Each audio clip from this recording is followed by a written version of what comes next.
Hola, muy bonitos días, feliz inicio de semana. El día de hoy tenemos una invitadísima que nos honra mucho con su presencia y que por favor, qué bonito que nos dio un tiempo para que podamos conversar con ella. Estamos todavía a la mitad de nuestro webinar del mes de julio dedicado a los mares y las costas.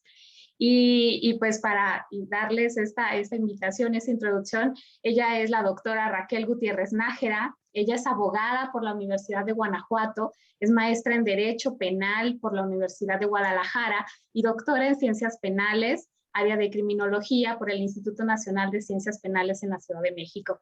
Es profesora e investigadora de tiempo completo en la Universidad de Guadalajara, en donde imparte la cátedra de Derecho Ambiental y coordina diferentes proyectos de investigación relativos al medio ambiente, al acceso a la justicia, derechos humanos y cambio climático.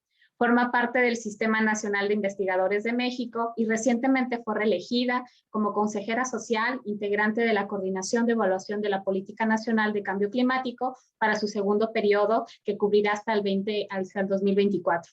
Durante más de 25 años, la doctora Raquel forma parte de la red de abogados de la Alianza Mundial de Derecho Ambiental, ILO, y ha centrado sus esfuerzos en la problemática ambiental, la defensa de los derechos humanos, el desarrollo de los pueblos y los grupos menos favorecidos, como los nahuas en la Sierra de Manantlán y otros más.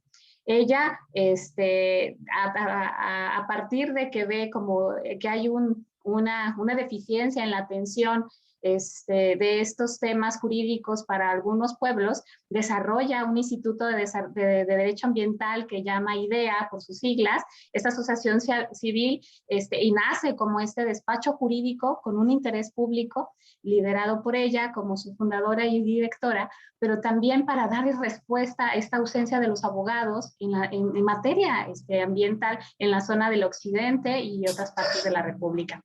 Ella ha trabajado mucho esta zona del occidente de México, atendiendo a poblaciones afectadas por megaproyectos en San Luis Potosí, Guanajuato, Jalisco, Colima, Nayarit, toda esa parte del occidente y otras partes de la República.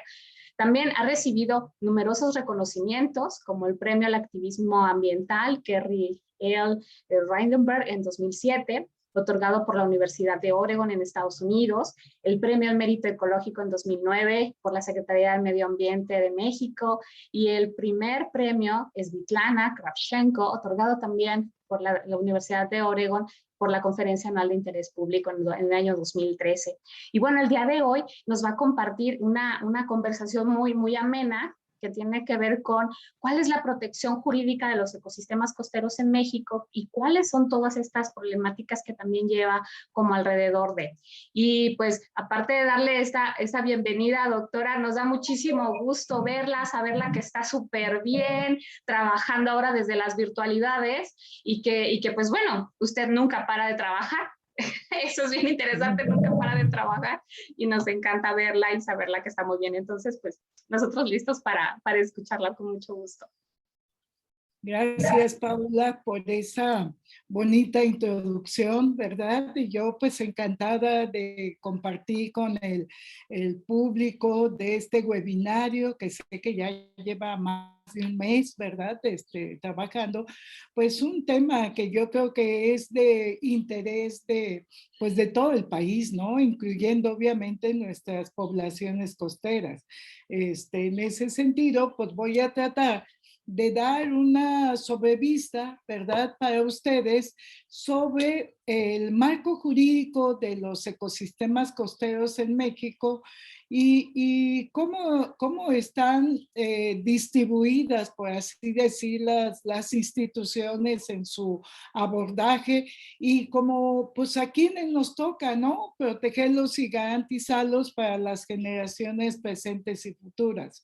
En este tenor, yo voy a tratar de empezar esbozando un concepto de lo que son los ecosistemas costeros, para después continuar con de quién es la propiedad, el régimen de propiedad de los ecosistemas costeros en México y después entrar como un abordaje en términos genéricos de cuál es la regulación ambiental que incide directamente en la protección, restauración, aprovechamiento, preservación de los ecosistemas costeros, ¿no? Para después pasar un poco a las instituciones, ya que veamos estos aspectos, bueno, ¿y a qué autoridad le toca dar los permisos, dar concesiones, etcétera? Y cómo está el seguimiento y observancia de que se cumplan en los términos que fueron otorgados esas concesiones, permisos y aprovechamientos. ¿Y qué podemos hacer los ciudadanos cuando la autoridad no ejerce sus atribuciones de observancia de las leyes ambientales para protegerlos, esos ecosistemas que son tan valiosos en nuestra vida, ¿no? Entonces vamos a tratar de abordar un poco este esquema. Dicho lo anterior, yo quisiera empezar como mencionando, obviamente, lo que la Ley General del Equilibrio Ecológico y Protección al Ambiente, en su artículo 3º, fracción 13 bis, menciona qué son los ecosistemas costeros. Y el concepto, ¿verdad? Porque en este artículo 3º establece la LEGEPA todos los conceptos bajo los cuales se va a entender esta ley. Y entonces menciona como ecosistemas costeros, no nos da un concepto como tal de que son aquellos relaciones de seres vivos con no vivos en espacios determinados, como un concepto global de lo que sería un ecosistema. No, es un concepto, le denomino yo, de manera descriptivo, porque en lugar de ello, obviamente nos dice que son las playas, que son las dunas costeras, que son los acantilados, las franjas intermareales, los humedales, las lagunas, las aguas costeras, las ciénegas, los manglares, los petenes, los cenotes, los pastizales, ¿no? Las selvas inundables, los arrecifes de coral, fondos marinos y las costas rocosas. Entonces, si nosotros nos fijamos, aquí no es un concepto así como tal, es un concepto descriptivo. Y a mí me parece como que eso es relevante, porque de entrada, cuando el ciudadano común dice, bueno, pues es la playa, ¿no? Es el manglar, es la roca, el acantilado, ¿no? Etcétera, ya lo va relacionando con lo que son estos ecosistemas marinos. Y me parece relevante que abarque hasta los fondos marinos, que nosotros veremos que en términos de la Convención de Naciones Unidas del Derecho del Mar, pues tiene un concepto muy amplio. O sea, pero ese es el concepto que nos da la LEGEPA. Entonces, dicho lo anterior y citando este artículo 3º en su fracción 13ª bis, nos dice que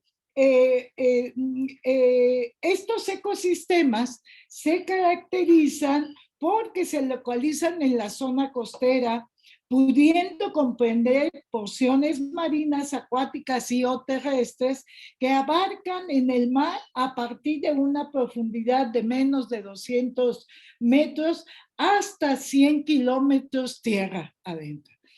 Entonces vemos como una descripción o dentro o de 50 metros de elevación, que es cuando vemos todos esos acantilados hermosos, ¿verdad? Asociados a toda la parte precisamente del mar.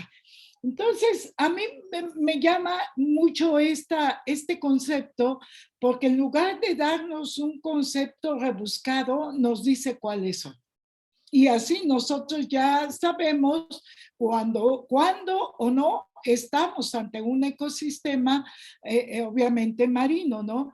Por otro lado, también este artículo da la responsabilidad a la Semarnat, a los gobiernos de los estados y los municipios para la delimitación de acuerdo a las características específicas de cada lugar de estos ecosistemas y su publicación en el Diario Oficial de la Federación. Bueno, aquí tenemos que pareciera que la LGPA mandata, ¿no?, a la Semarnat como entidad reguladora, rectora de medio ambiente en nuestro país, a formular todo este listado de ecosistemas marinos que obviamente es importante para la protección. Dicho esto, bueno, entonces veamos cuál es el régimen de propiedad de estos ecosistemas marinos. Porque a mí me parece que antes de entrar al abordaje ya de toda la otra regulación, es importante saber de quién son, ¿no? Ya vimos todos los ecosistemas que abarca y que obviamente están asociadas a tanto el Océano Pacífico como al Océano Atlántico y al Mar Caribe, ¿no? Que está en toda la parte sur-sureste de nuestro país. Bueno, en ese sentido, nosotros vemos que el régimen de propiedad de estos ecosistemas marinos se encuentra delimitado precisamente en la Ley General de Bienes Nacionales. La Ley General de Bienes Nacionales nos dice en su artículo 7º que hay bienes de uso común y los bienes de uso común, entre estos y entre otros, se encuentran las aguas marinas interiores, el mar territorial, las playas marítimas, entendidas por tales las partes de tierra que obviamente descubre el mar con las altas y bajas de la marea, y la zona federal marítimo terrestre.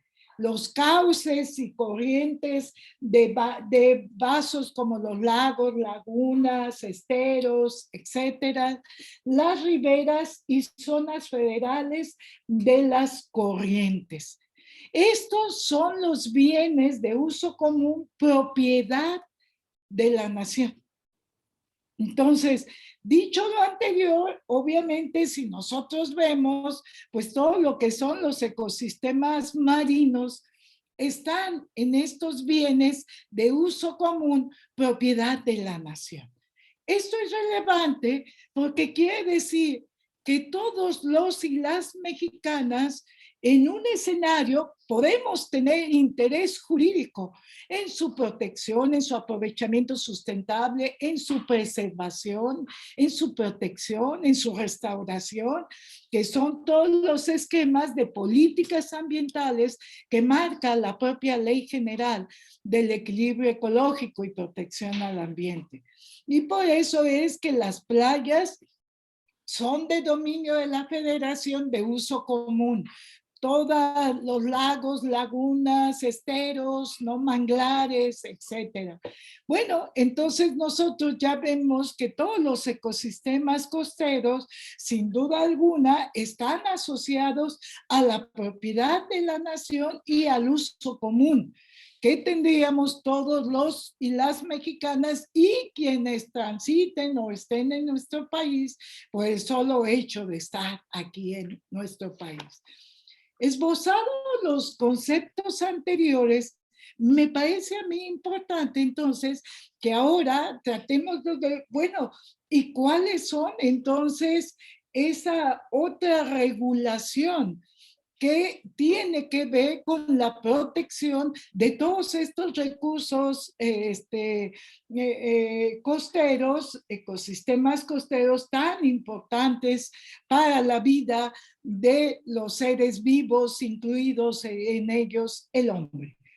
Bueno, a mí me parece que aquí podríamos tener como una regulación genérica que establece la Ley General del Equilibrio Ecológico y Protección al Ambiente y una regulación de carácter sectorizada que establecen la demás legislación asociada a la LEGEPA y algunos conceptos clave que me parece que tendríamos nosotros que retomar en el abordaje de los ecosistemas costeros en México.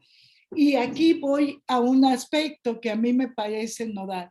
Si bien es cierto, la Ley General de Desarrollo Forestal Sustentable y la Ley General de Vida Silvestre no tengan regulación específica en torno a los ecosistemas costeros en México, no es menos cierto que estas regulaciones tienen algunos aspectos que son relevantes para el abordaje y entendimiento de los mismos. Por ejemplo, la Ley General de Vida Silvestre pues nos habla de la protección de especies emblemáticas y sus hábitats, entre los cuales pudiéramos nosotros tener, por ejemplo, la tortuga marina, ¿no? O algunas otras especies asociadas a los ecosistemas costeros, como son todas esas sierras hermosas que están para el estado de Nayarit y la Sierra de Vallejo, que es hábitat, ¿no?, del jaguar en nuestro país. Entonces, pudiéramos decir que estas nosotros no podemos ver de manera fragmentada un ecosistema costero sin un enfoque ecosistémico.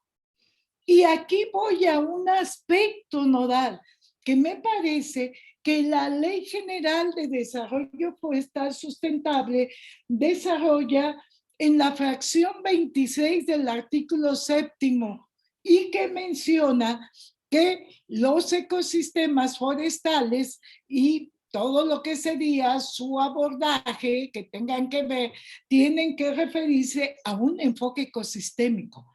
Y yo esto lo rescato precisamente para un enfoque de ecosistemas entre los cuales están los costeros, los marinos, los terrestres, que me parece nodal y que he visto de esta manera como más concatenada nos puede dar una mayor especificidad e integralidad para el entendimiento y análisis de la función de esto.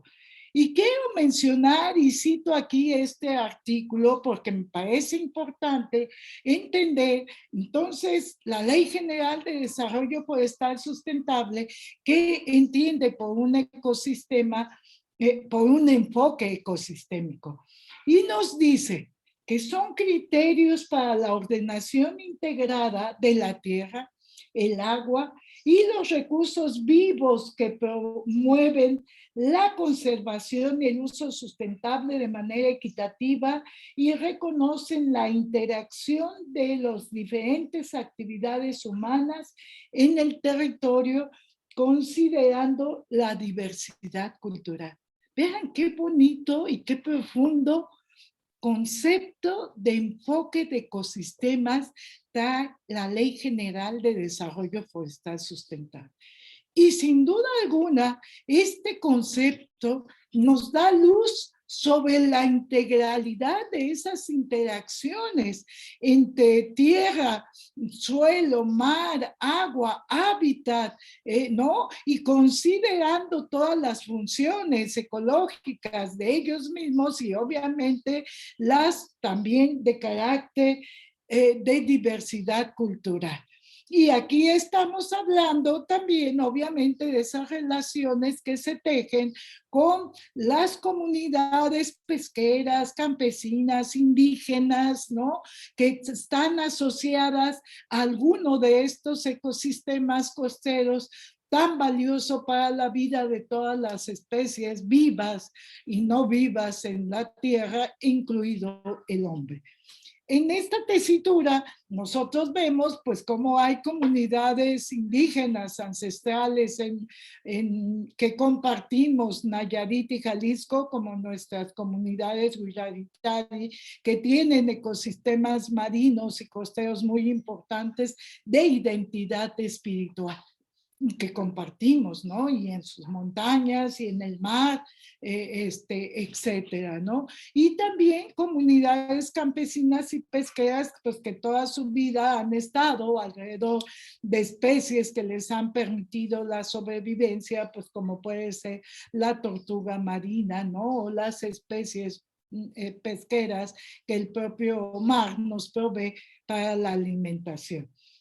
En esta tesitura, este enfoque ecosistémico, sin duda, lo tenemos que analizar también en términos de los principios que establece la Ley General del Equilibrio Ecológico en su artículo 15 y que son obligatorios para la autoridad en la interpretación y abordaje de todos estos ecosistemas. Y que hoy por hoy, por ejemplo, la Comisión Mundial de Derecho Ambiental de UICN está avanzando, y yo digo avanzando porque me parece que todavía no hay esa transición que sea más en torno a la naturaleza, pero que hay ciertos avances donde ya ponen a la naturaleza como un ente vivo, como un principio, ¿no? De derechos de la naturaleza y derechos para la naturaleza. Entonces, pudiéramos decir que en derechos de la naturaleza, con países como Bolivia y Ecuador que han avanzado a tener una identidad como sujetos públicos que por sí mismos tienen que ser protegidos. Y aquí yo siempre digo que las especies más vulnerables que hay en la planeta pues somos nosotros, los seres que nos llamamos racionales y que hemos hecho una aberración con todos los recursos naturales que hay en este planeta azul, ¿no? Con todo el aprovechamiento totalmente irracional e insustentable que ha devenido de ese pensamiento occidental, ¿no? Extractivista que tiene Europa y Estados Unidos como países totalmente colonizadores de toda nuestra América y países emergentes. En este tenor, me atrevo yo a decir que hay un principio que nadie nos atrevemos a decir claramente y que sin duda debe de ser un principio nodal para todo el aprovechamiento hoy por hoy de los recursos naturales en cualquier punto del mundo. Y ese principio es que el capital económico debe de someterse a lo que dicte la naturaleza, a lo que dicte la protección de la naturaleza, de esos ecosistemas, porque la naturaleza y la pandemia nos lo enseñó, ella puede subsistir sin nosotros y nosotros sin ella no. Entonces, si hay una especie vulnerable, pues esa es la humana, pero aparte de vulnerable es la más irracional, como hemos manejado hasta el día de hoy los recursos naturales. Y aquí me parece que tenemos que dar esos saltos cualitativos para entender este abordaje de la naturaleza de manera diferente. Dicho lo anterior, entonces vamos a pasar un poco a la otra regulación que viene principalmente en la regulación asociada a estos ecosistemas. Por ejemplo, y que yo la voy a abordar ahorita para el aprovechamiento. En cuestión del aprovechamiento de estos recursos, ecosistemas, tenemos principalmente lo que establece la Ley General del Equilibrio Ecológico y Protección al Ambiente para la evaluación de impacto ambiental o a través de algunos instrumentos de planeación y o de protección como serían los ordenamientos territoriales, estatales, nacionales y locales y también sin duda alguna las áreas naturales protegidas, ¿no? Porque dentro de lo que son las áreas naturales protegidas pues tenemos santuarios, tenemos declaratorias de protección de la tortuga marina, de la ballena, etcétera. Y dentro de los ordenamientos territoriales locales y federales, nosotros podemos empatar esas grandes zonas de uso común y de protección de la federación para darle un aprovechamiento, uso, protección y preservación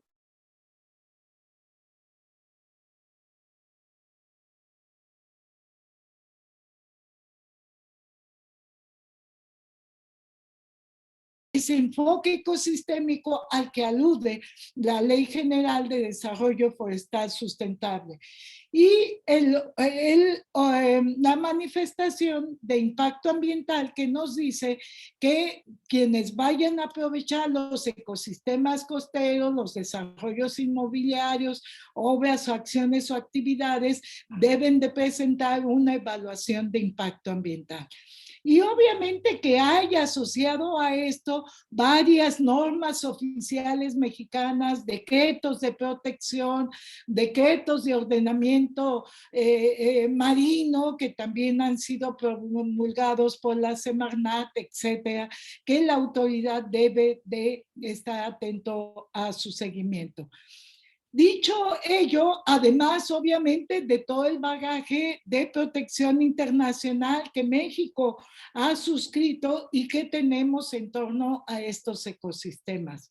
Dicho lo anterior, obviamente, el órgano regulador rector de nuestro país, pues es la Semarnat, la Secretaría de Medio Ambiente y Recursos Naturales, que tiene a través de la subsecretaría de protección y gestión para la ambiental, las dos grandes direcciones que bajo su órganos estarían enfocados a la aplicación de esta normatividad, que es la Dirección General de Impacto y Riesgo Ambiental y la Dirección General de Zona Federal y Ambientes Costeros y Marítimos, la SOFEMAT. Estas dos direcciones, una en materia de impacto ambiental y la otra en materia de ecosistemas marítimos, terrestres y de zona federal. Y la Profepa entonces, ¿qué? Y los otros organismos asociados al agua, como Conagua, que están aquí. Bueno, la Profepa tiene una función muy delimitada que tendría que ver con la observancia de la aplicación de las leyes ambientales. A la Profepa les correspondería vigilar que las autorizaciones en materia de impacto ambiental se estén llevando como se autorizaron, que cumplan con las condicionantes establecidas, que las concesiones otorgadas para el aprovechamiento de zona federal marítimo terrestre se cumplan, que haya apertura de las playas, del paso para los ecosistemas costeros como bienes de uso común y de dominio de la federación. Y a la Conagua que es un órgano desconcentrado de Semarnat, que también tiene relación con todo lo que es el aprovechamiento y actos de autoridad en torno a los recursos hídricos del país, le corresponde el vigilar todo lo relativo a las aguas interiores en el ámbito terrestre continental y obviamente en algunas pues su conexión con el mar.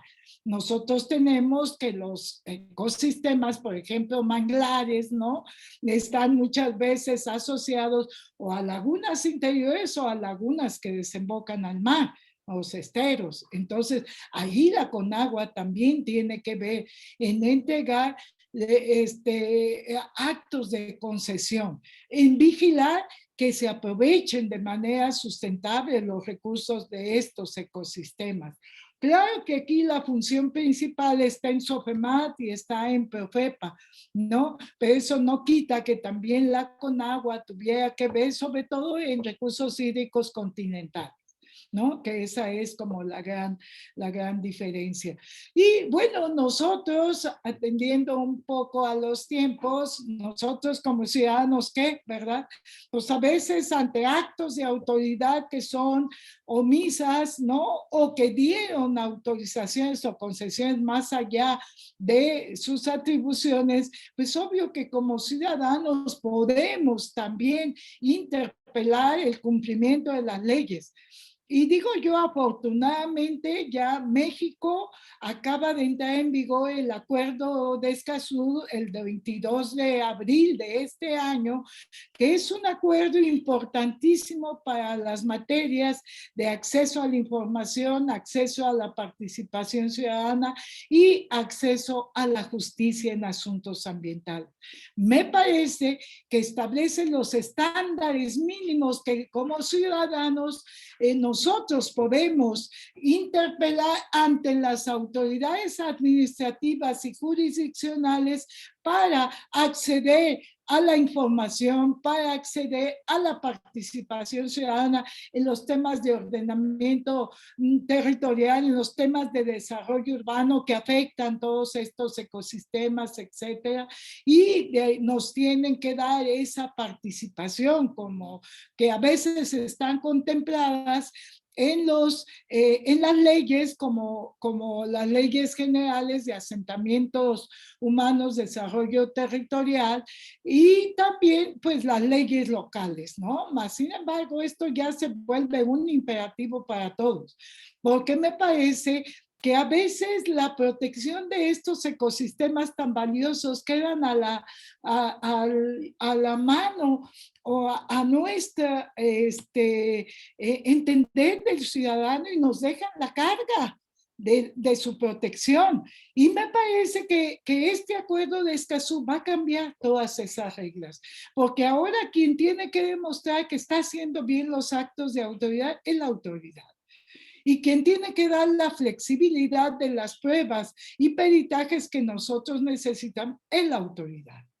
Y quien tiene que darnos esa legitimación amplia y reconocerla son todas las autoridades administrativas y federales en nuestras demandas, en nuestros recursos jurídicos que nosotros vayamos a hacer. O sea, va a haber un cambio de paradigma. El año que entra, que cumple el primer año, el acuerdo de Escazú, sin duda alguna que ya se van a tener que ir desarrollando todos estos instrumentos que son complementarios a este acuerdo tan relevante para el acceso a justicia ambiental. Y porque hoy por hoy, si tomamos en cuenta también la Ley General de Cambio Climático que establece la vulnerabilidad de estos ecosistemas como un aspecto primordial y compromisos en términos de cambio climático a nivel internacional, pues sin duda tenemos que de alguna manera entrelazar todos estos instrumentos porque de otra manera queremos cumplir en la plana. Ya tenemos todos los informes, tenemos contribuciones, pero vemos que nuestros ecosistemas se siguen deteriorando. Entonces algo está fallando y no estamos haciendo bien, ¿no? Sí, mucho papeleo, pero poco cumplimiento. Y a mí me parece que es el tiempo de la implementación y es el tiempo en que debe de hablar la naturaleza y no nosotros. Y aquí terminaría yo con mi exposición. Gracias. Bueno, la doctora el día de hoy nos trae como este brochazo muy claro de cuáles son estos aspectos en donde confluye todos estos ecosistemas costeros. Se supondría que al ser tan descriptiva la ley en la explicación así de amplia de cuáles son estos espacios costeros, se supondría que debería haber menos dificultad, ¿no? En la aplicación de la misma ley. Eso cuando no eres abogado y dices, oye, es tan descriptivo, debería ser mucho más sencillo. O sea, de hecho, ni debería haber problemas en el entendimiento de dónde es y quién es para quién. Y ahorita la primera pregunta que surge en este tema del enfoque ecosistémico es también, ¿cuál es, hace un rato usted mencionaba, cuáles son los dueños de estos espacios? Y hablaba del uso común, que ese va a ser los bienes de la nación y la nación es la dueña, que por su funcionamiento va a otorgar concesiones a personas privadas o a grupos. Pero estos otros dueños, que es como en la realidad que a veces se compite en esos espacios costeros, ¿estos cómo se regulan? ¿O en qué momento ellos no solo se creen, o sea, se creen dueños más que concesionarios? ¿En qué parte de estas leyes se pierde esta noción no, usted es un usuario de una concesión de un bien nacional? Ah, no, yo soy mi dueño yo soy el propietario y por ente no quiero que nadie pase por aquí. Ajá. A ver, Sí, sí, gracias. Sí, yo creo que ahí hay un muy mal entendimiento de los concesionarios de zona federal marítimo terrestres.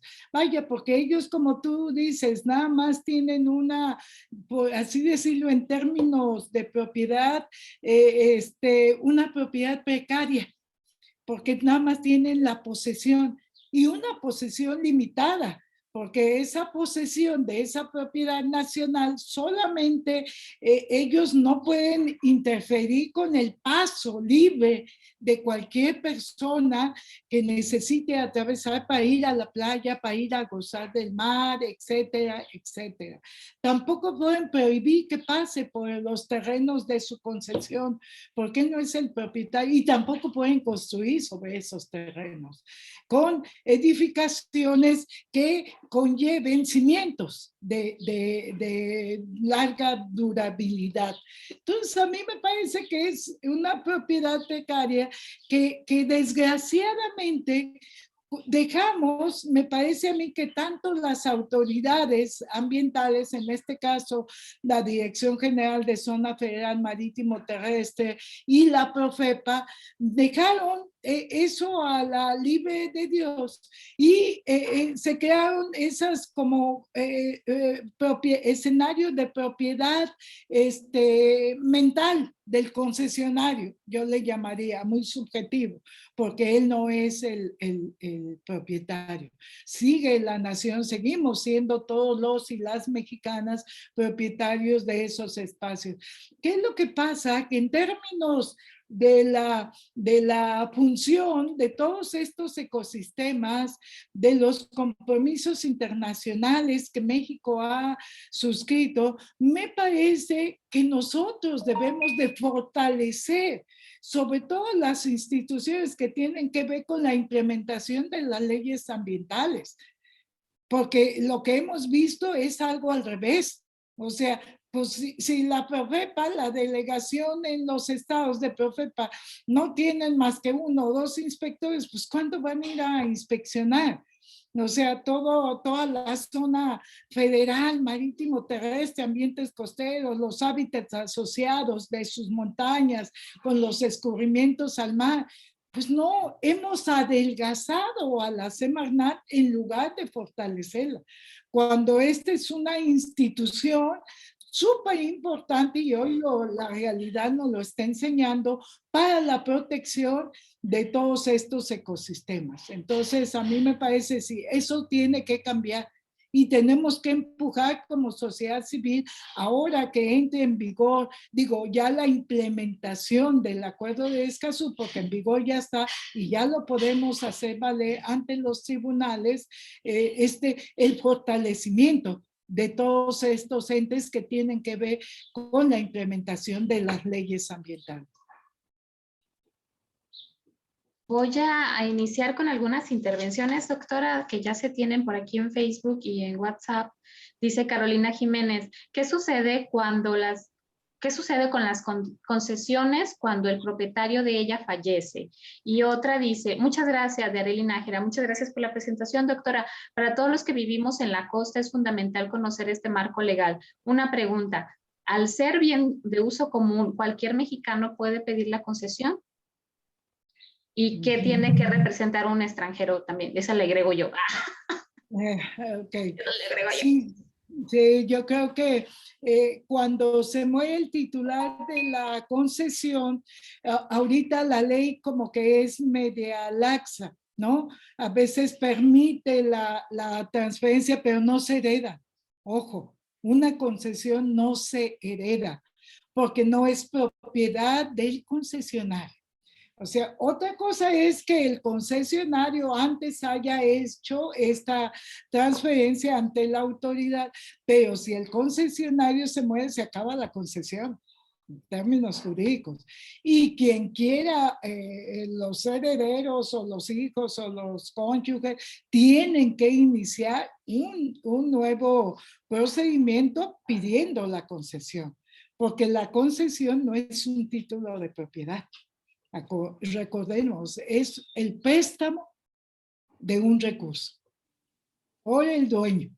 Y entonces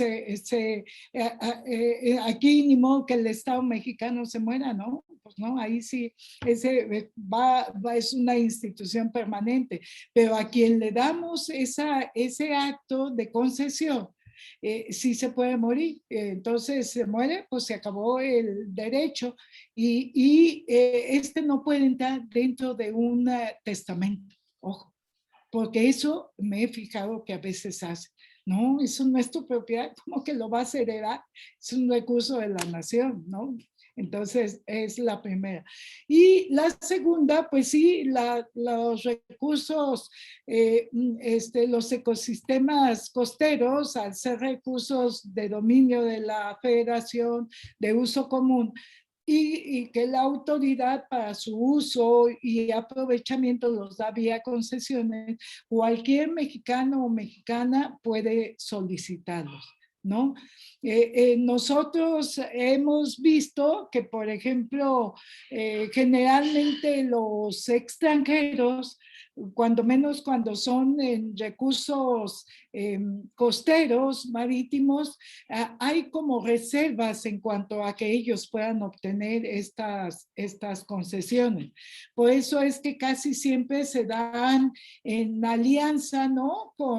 O en asociaciones con mexicanos respecto a las salidas y entradas al mar, porque obviamente eso te da también pues una puerta al mar, ¿no? De manera permanente, por la que pueden atravesar pues mercancías o otras cosas que pues uno no estén como muy regulados o sea difícil su regulación.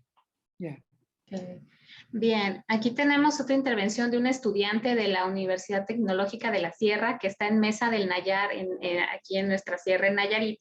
Ella es Marcela Carrillo de la Cruz y ella pregunta, bueno, dice, doctora, muchas gracias por sus comentarios. ¿Qué debemos hacer los Wirraritari para tener el completo paso, garantizado el paso hacia Aramara en San Blas, Nayarit?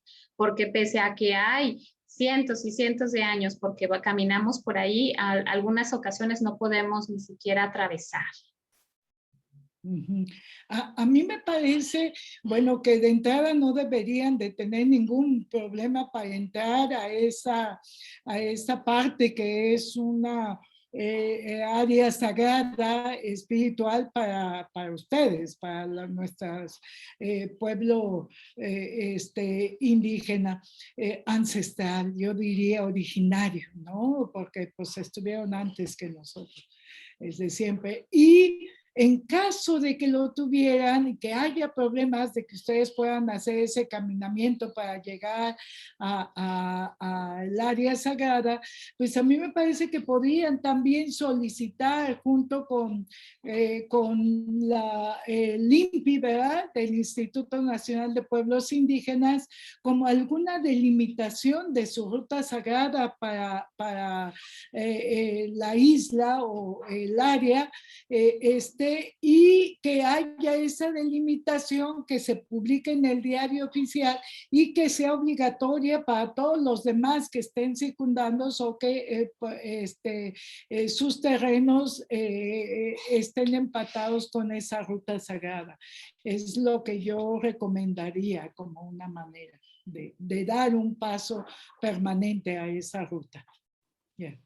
Hace tiempo en Semarnat ya se había hecho una parte de delimitación, pero recuerdo que el alcalde, uno de los últimos alcaldes de los más pésimos que ha tenido San Blas, el famosísimo Lallín, había hecho un tema de ahí de enjuague con un desarrollo inmobiliario, con una empresa de él mismo, para decir que esa ya tenía dueño y bueno, se hizo ahí todo un revuelo, pero sí sé que hay este polígono ya delimitado, pero con un tema que ahorita es la pregunta que sigue, doctora.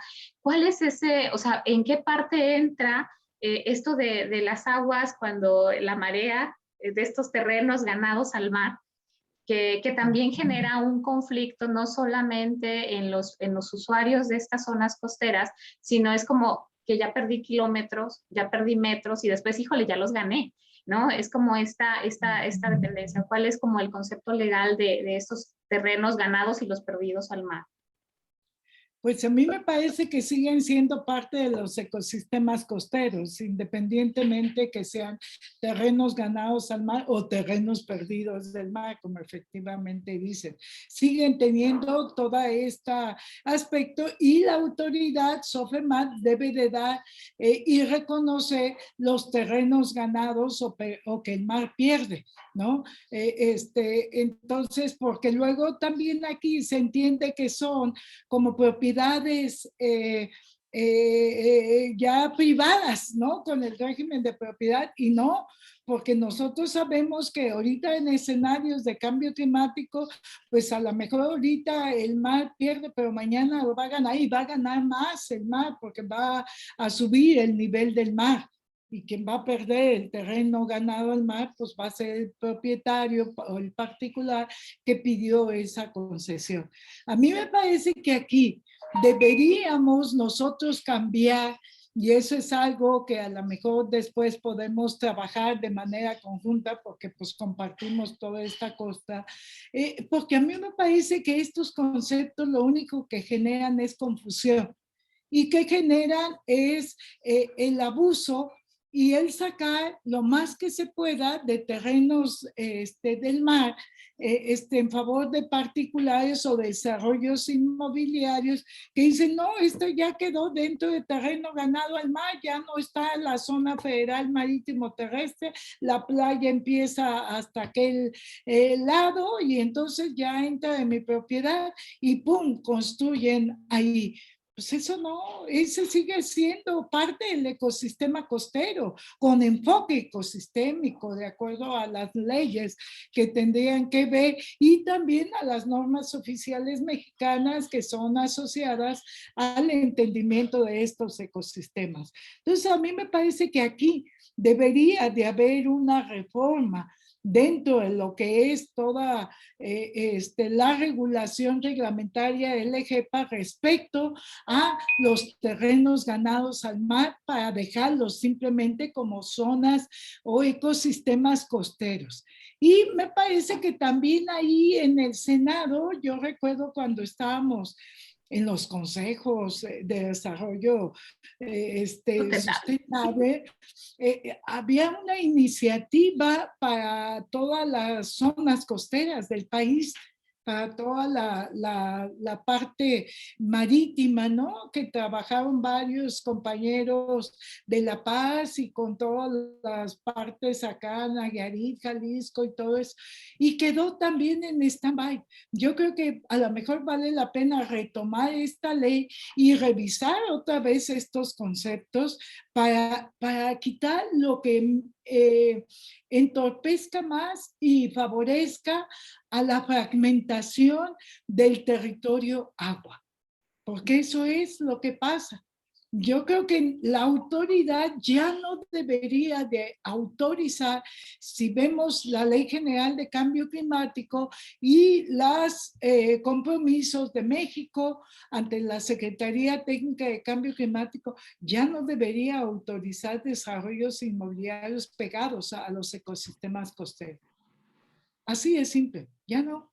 Tienes que buscar tierra continental, más allá, que la gente camine un poquito para llegar a la playa, para llegar a la arena, ¿no? Esto debe de cambiar. Dicen los costeros de aquí que les sude el caminar para llegar a la playa o que sea. Sí. Doctora, esa ley que usted dice es una que la iniciativa se estaba promoviendo como la ley de mares y costas, precisamente por toda esta dinámica de conflicto que genera, y más porque, por ejemplo, te pueden dar una concesión de ciertos metros de playa, pero si hay esos famosos terrenos ganados al mar, puedes tener a otro concesionario enfrente.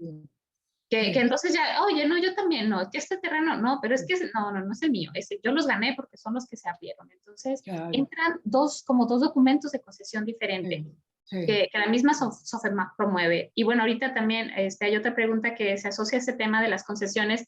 Dice, en las concesiones se establecen ciertas condiciones, dice, por ejemplo, alguna cláusula que hable sobre la responsabilidad del concesionario para conservar o remediar el espacio.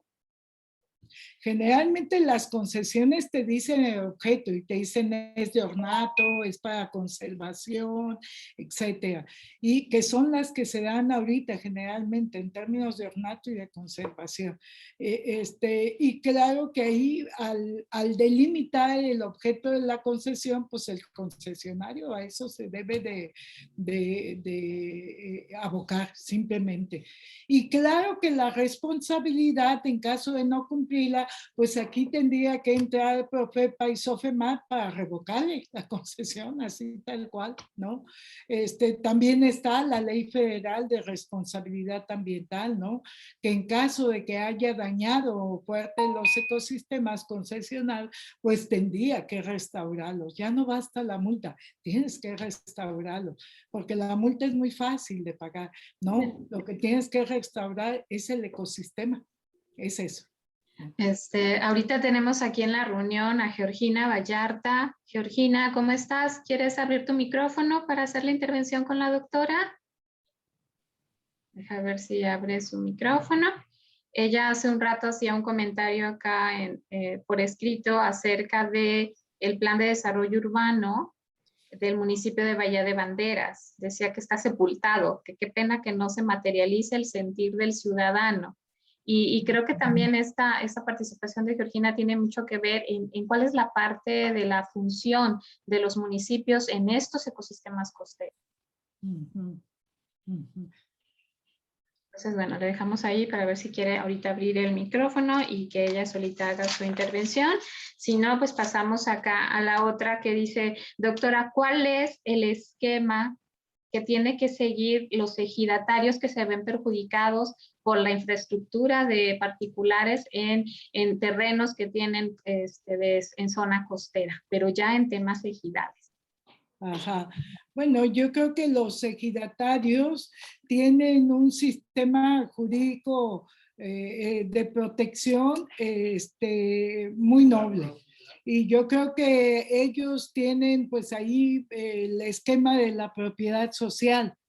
Entonces, con el esquema de la propiedad social, los comisariados ejidales o los ejidatarios en lo particular, pues pueden proteger todos los recursos naturales que están dentro de la propiedad ejidal y algunos asociados al mar, ¿no? Con este enfoque ecosistémico.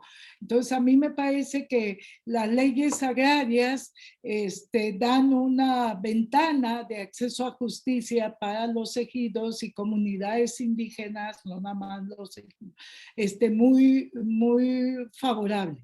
De hecho, nosotros en litigio ambiental, pues casi siempre a veces andamos buscando si hay un ejido alrededor o una comunidad indígena interesada en la protección de esos ecosistemas, porque es más fácil obtener la suspensión sin fianza ante el juez federal o ante la propia autoridad administrativa, ¿no? Sí. Entonces, doctora, ¿se podría decir que para el acceso a la justicia ambiental, la herramienta o el arma principal va a ser la legislación agraria? Cuando son terrenos ejidales. Cuando no, a mí me parece que el acuerdo de Escazú trae una etapa de transición dentro de lo que sería el otro modelo de propiedad privada o de la propia propiedad de la nación, que a veces a nosotros como ciudadanos en todos estos casos nos toca protegerla, ¿no? También. Pues bueno, parte de conocer todos estos datos que la doctora ya muy ágilmente nos ha ido llevando, tiene que ver con todas estas charlas que hemos llevado el día de hoy. Hace unas semanas, recordarán los que han estado siguiendo estas charlas, hablábamos de todo este tema del aprovechamiento, sí, sustentable de ciertas especies, pero bajo todos estos protocolos de tasa, de manejo, de cómo el bosque se tiene que manejar y se puede aprovechar, sí, pero sin hacer un daño. En los ecosistemas costeros, cuando veíamos el tema de los cenotes, hablábamos de que es toda una serie de condiciones, no solo ecosistémicas, climáticas, pero también de sociedad. muchas personas que viven en estos ecosistemas costeros, que sobreviven de ellos, porque no nada más viven, sino que se alimentan. Tiene un esquema de proveeduría, todos estos ecosistemas tan amplios que tienen mucho interés para las personas. Entonces, una de las principales problemáticas ambientales que hay en los ecosistemas costeros es cómo como ciudadano, cuál es mi herramienta jurídica para exigir que estas cosas se cumplan, doctora. Parte de este esquema de educación ambiental que hemos estado manejando es tratar de incentivar que el ciudadano que normalmente anda caminando por la playa, por la ciudad, por donde esté, sepa cuál es como su protocolo, como su guía roji de cómo usted defienda sus espacios, como usted hace un rato decía, a nosotros antes nos tocaba casi comprobar que la autoridad no estaba cumpliendo. Ahora el Acuerdo de Escazú nos da como cierto alivio porque es muy probable que se garantice que sean ellos quienes lo prueben, pero cómo el ciudadano debe saber qué y cómo y con quién hacer efectivo este tema de justicia ambiental. A mí me parece el tema de justicia ambiental, aún con el Acuerdo de Escazú, es un esquema muy especializado, ¿no? Sin duda aquí tendremos que formar más abogados ambientalistas de interés público, que aborden. Lo interesante del acuerdo es que también da la obligación a la autoridad, en este caso a nuestro país, que ya firmó y ratificó el acuerdo, de tener defensores en medio ambiente, de dar la asesoría técnica a comunidades vulnerables, indígenas que la necesiten, y hasta la traducción de sus lenguas cuando estén ante tribunales.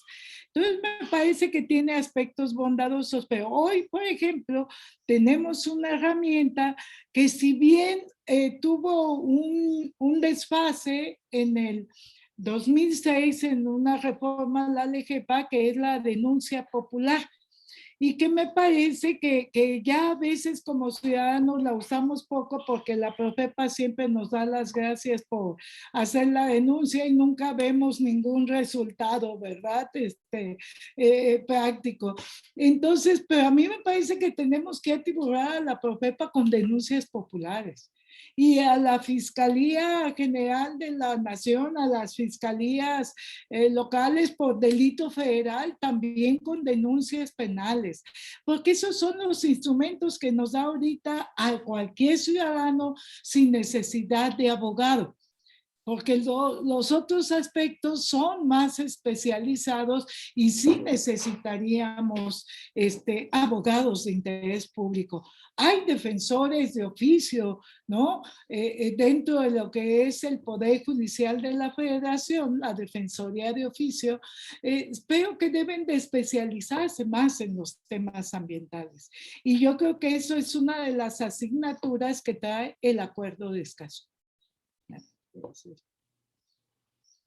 Varias veces veíamos el tema de que el mismo juez o el secretario de las mesas de juzgados no tenían una capacitación ni siquiera como mínima en temas ambientales.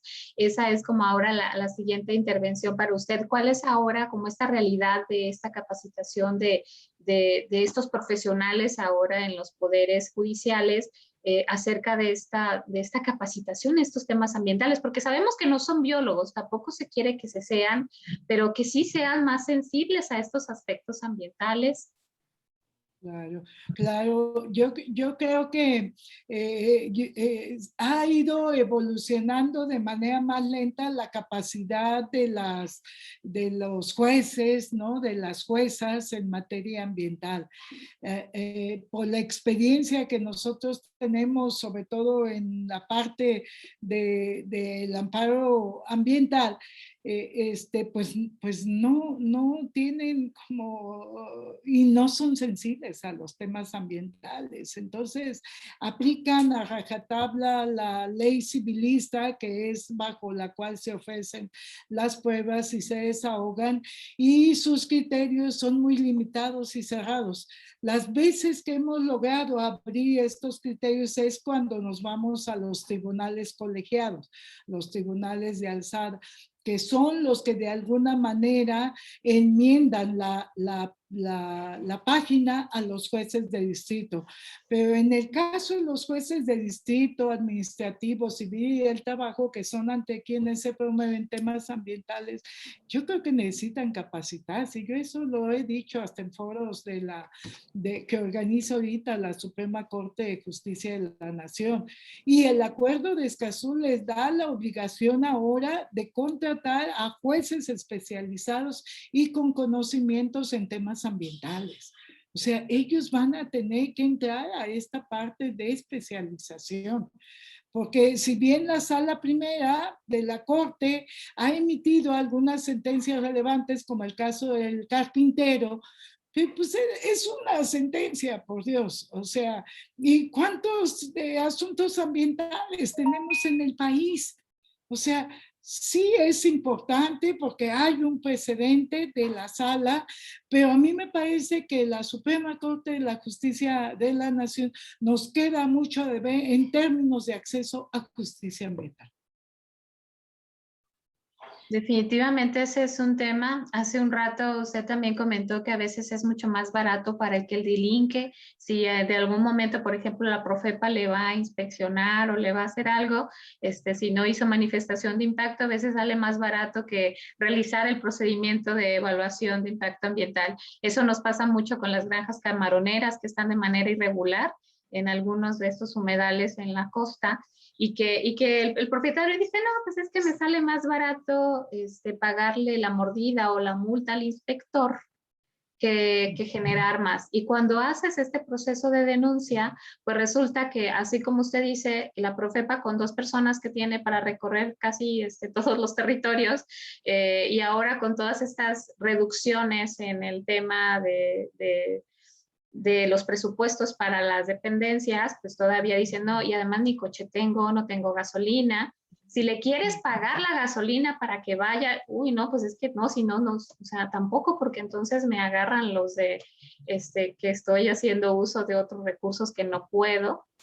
Y entonces nos ha tocado ver a ciudadanos que están como de, bueno, y entonces, o sea, estoy haciendo la denuncia, estoy avisando, estoy haciéndolo por escrito, con fotografías, es anónima, pero ya saben quiénes son. Ya nos tienen en el listado de que somos los, los denunciantes. Y entonces dices, bueno, por fin que llegue uno. Llega un inspector y ay, es como cuando sabes que va a venir tu suegra y entonces barres y no, aquí todo está bien, ¿no? Aquí todo está normal, aquí nunca ha pasado nada. Y o en otras ocasiones están algunos grupos armados y entonces dice la profe, pues es que yo tampoco le puedo entrar ahí porque tengo que acompañarme de la Marina o de la Armada. Sí. Y entonces este esquema, dices, ¿cómo fortaleces a este ciudadano en, oiga, sí, insístale, aún con el miedo posiblemente de su seguridad personal? Claro, sí, a mí me parece que ha habido un adelgazamiento muy drástico de todo el sector ambiental. De hecho, me parece a mí que en los estados hay un vacío de la autoridad ambiental. Por ejemplo, yo veo, pues aquí en Jalisco, pues no hay delegado de la Secretaría de Medio Ambiente, ¿no? La CONAGUA, el organismo de cuenca de toda la región hidrológica, pues tiene un inspector, ¿no? Dos, para toda la región, desde el Estado de México hasta el Océano Pacífico. O sea, y no ves la autoridad ambiental. Entonces a mí, Profepa, pues no se diga, tiene esas delimitaciones. Entonces a mí me parece que en lugar de fortalecerlas, tomando en cuenta la importancia de toda la crisis climática y ambiental que vivimos hoy como especie, pues debería de ser de las instituciones más fuertes, más sólidas y más consolidadas, con todos estos organismos regulatorios y de implementación de la ley, ¿verdad? Etcétera, porque de otra manera vamos a seguir perdiendo como seres humanos y perdiendo como especie y perdiendo como planeta. Entonces, es el tema que se ha degradado tanto el tema ambiental que no le vemos cuando es el tema de la vida, ¿no? Entonces, a mí me parece que como sociedad, ni modo, tenemos otra vez que empezar a fortalecer estas instituciones, porque si no, estamos en un vacío de derecho. No hay autoridad. Entonces, Ahorita que usted hablaba de estos acantilados, estamos en un acantilado, en este vacío que usted dice, en esta certeza de esta autoridad. Y bueno, para quien nos escucha, decirles que, bueno, siempre es un gusto estar escuchando a la doctora Raquel en sus conferencias.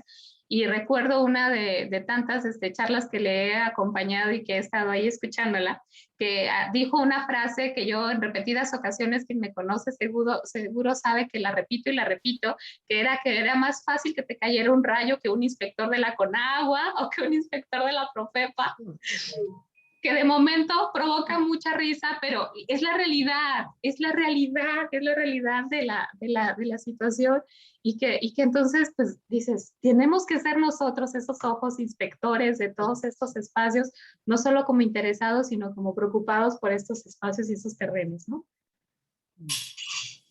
Entonces, Georgina, ahora sí vas a abrir tu micrófono, deja ver si ahora sí, la chula ya. Aquí estoy.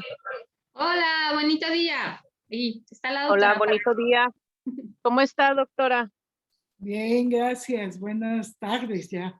Buenas tardes, ya estamos. Doctora, pues mire, no, como tengo 2 reuniones al mismo tiempo, pero aquí estoy. Doctora, nosotros ahorita traemos muchos problemas en Bahía. El primero, para mí, el más importante es que el plan de desarrollo que se había propuesto no se va a aprobar.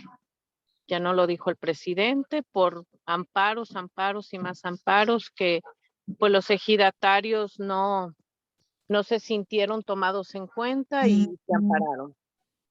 Y para mí, bueno, para mí es un retroceso el que no se apruebe porque pues ahorita en la bahía tenemos poca agua.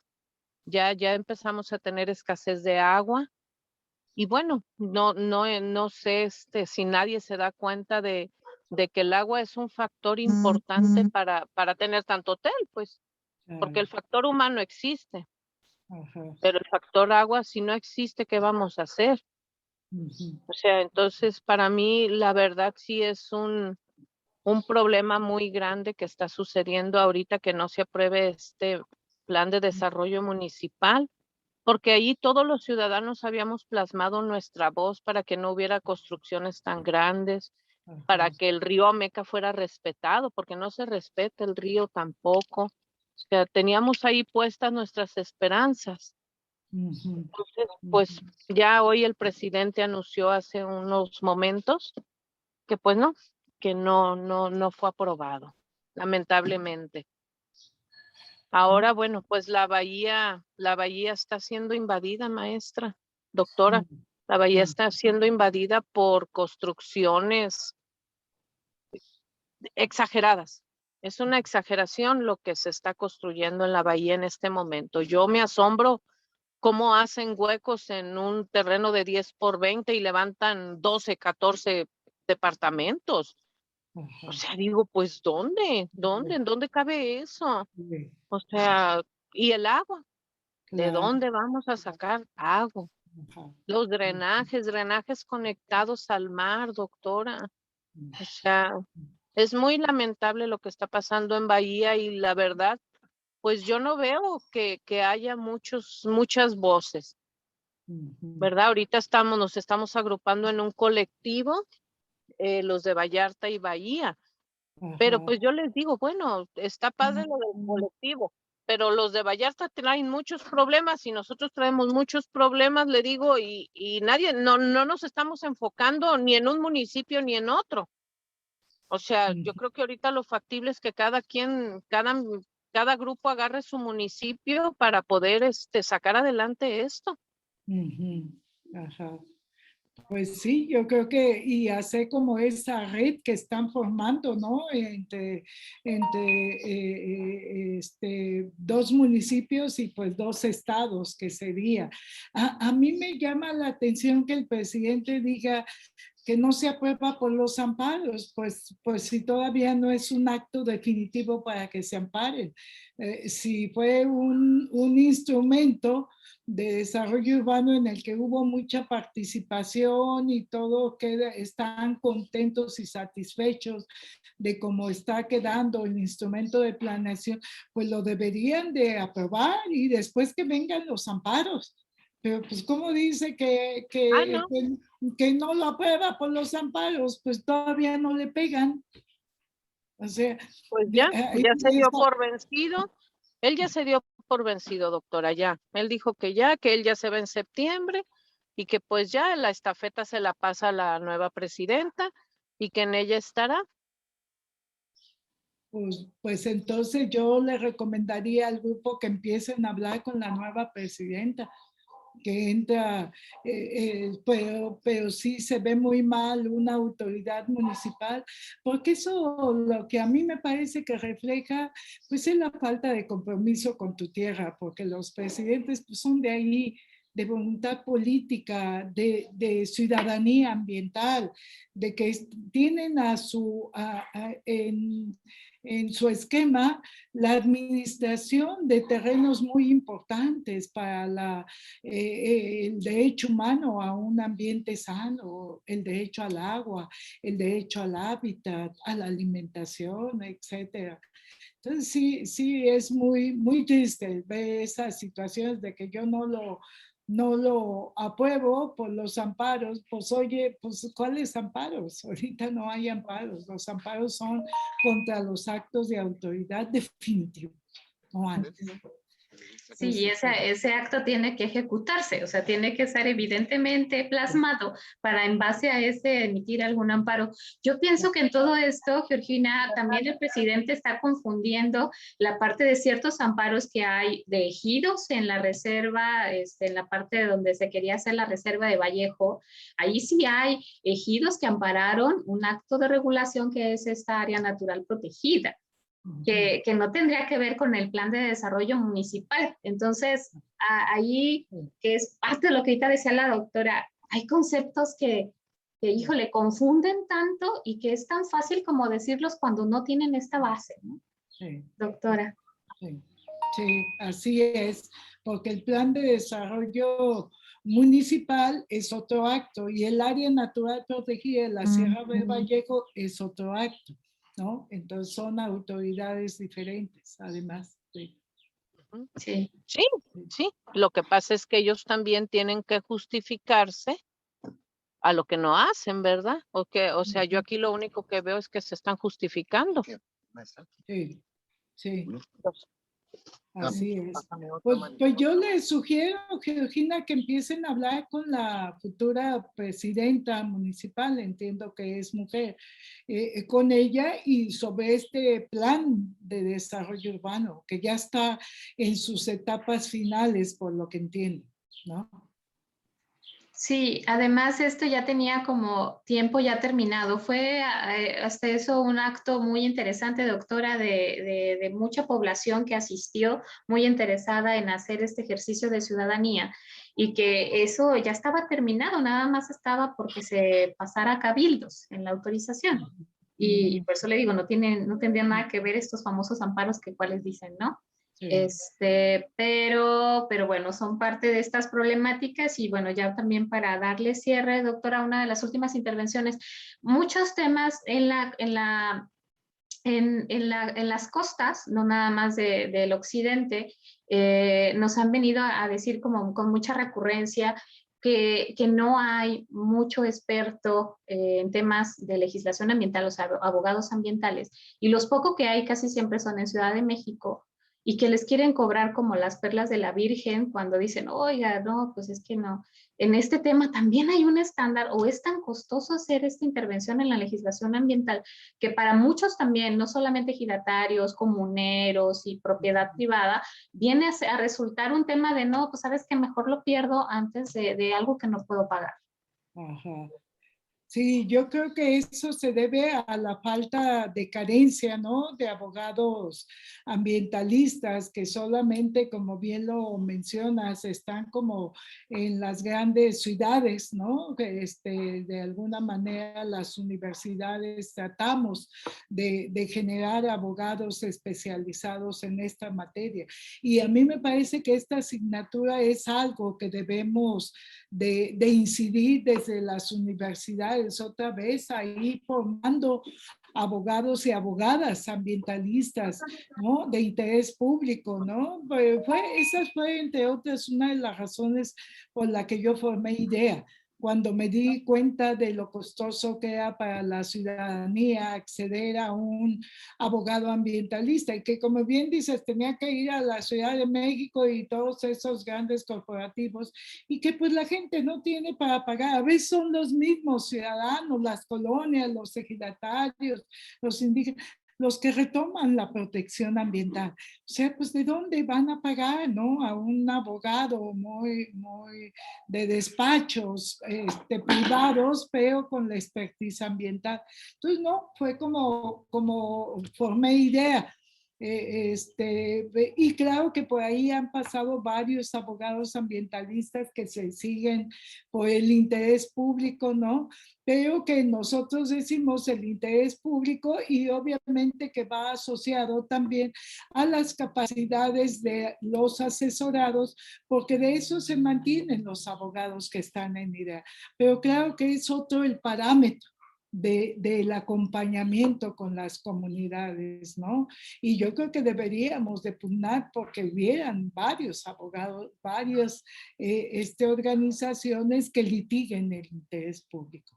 Yo espero, ¿verdad?, que con el acuerdo de Escazú se abran estas oportunidades y las universidades le entremos a capacitar a estos abogados de interés público que hacen tanta falta. Sí, No, muchísima falta, ¿eh? La verdad es que Sí. hay muy pocos y muy poco interés también de la ciudadanía en la conservación del medio ambiente. O sea, Sí. también por eso, como no hay interés más que el interés monetario es el que prevalece, entonces eso, los pocos que hay, pues también te quieren cobrar como que sí, Sí. como que, entonces no hay dinero, pues los colectivos no tenemos dinero, doctora, los colectivos pues somos gente que estamos nada más buscando un mejor lugar, que los lugares donde habitamos se conserven lo más posible. Entonces, cuando nos enfrentamos a que queremos un abogado, no, Dios mío, pues nos asustamos y mejor recurrimos a Paola. No, yo ni abogada soy, doctora, peor cosa. Y diario Yo soy una de las Paola, capacitadas de la doctora Raquel en sus cursos, en sus seminarios y en sus diplomados, pero no soy abogada. Pues no, pero eres la que más nos sacas de dudas y eres la que más conoce de de las personas que yo conozco, tú eres la que más sapiencia tienes en los temas, porque a veces ni los abogados lo saben, Paola. Tú lo sabes perfectamente. Hay veces que vas con un abogado y le quieres hablar de medio ambiente y pues se te quedan viendo, no saben ni qué es el agua. Ellos saben abrir la llave, pero no saben qué es el agua. Entonces, para mí tú eres una persona que realmente está comprometida con lo que haces y tú no buscas un interés monetario, o sea, tú siempre estás buscando que prevalezca la equidad entre el ciudadano y la